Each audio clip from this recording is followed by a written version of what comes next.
कधी नाही कधीतरी एकत्र येणार होते. ते आत्ताच्या अनुषंगाने आलेले आहे. मराठीच्या मुद्द्यावरून हरकत नाही आहे.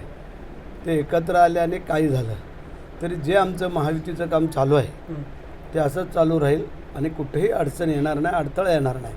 कारण आम्ही जनतेचे सेवक म्हणून काम करतो आहे आणि त्यासाठी जनतेने आम्हाला जे काय स्वीकारलं आणि भरभरून दिलं आहे. तुम्ही दोन भाऊ एकत्र आलेत, त्या दिवशी देवेंद्रजींनी पण त्यांना शुभेच्छा दिल्यात, काही काळजी नाही आहे.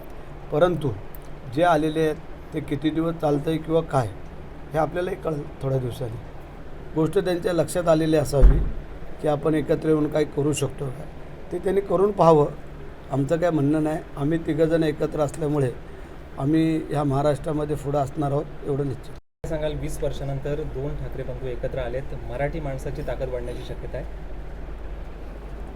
दोघंजण एकत्र आले, चांगली भाव आहे. शेवटी भाऊभाव आहेत. कधी नाही कधीतरी एकत्र येणार होते. ते आत्ताच्या अनुषंगाने आलेले आहे. मराठीच्या मुद्द्यावरून हरकत नाही आहे.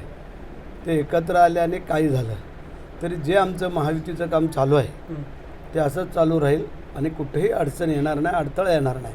कारण आम्ही जनतेचे सेवक म्हणून काम करतो आहे आणि त्यासाठी जनतेने आम्हाला जे काय स्वीकारलं आणि भरभरून दिलं आहे ते येणाऱ्या पुढच्या महानगरपालिका असतील, जिल्हा परिषद असतील, नगरपालिका असतील, ह्याच्यामध्येही आम्हाला तोच हिस्सा देणार आहे भरभरून. त्यामुळे आम्ही काही कोण काळजी करत नाही. जे बाळासाहेबांना जमलं नाही ते देवेंद्र फडणवीसांना जमलं आणि आम्ही दोघं भाऊ एकत्र आलो. राज ठाकरे यांचं विधान. तर ठीक आहे ना, आता काही ना काहीतरी बोलणं क्रमप्राप्त आहे, गरजेचं आहे. त्याप्रमाणे ते बोलले, चांगली बाब आहे. तुम्ही दोन भाऊ एकत्र आलेत, त्या दिवशी देवेंद्रजींनी पण त्यांना शुभेच्छा दिल्यात, काही काळजी नाही आहे. परंतु जे आलेले आहेत ते किती दिवस चालतं आहे किंवा काय हे आपल्यालाही कळेल थोड्या दिवसांनी. महानगरपालिकांच्या निवडणुका जवळ आल्यात म्हणून दोन्ही भाऊ एकत्र येतात आणि भाजपला घाबरल्यामुळं आता भाऊबंदकीसाठी आता ते एकत्र आले आहेत, असं आशिष शेलारांनी म्हटलं आहे. काही अंशी बरोबर आहे.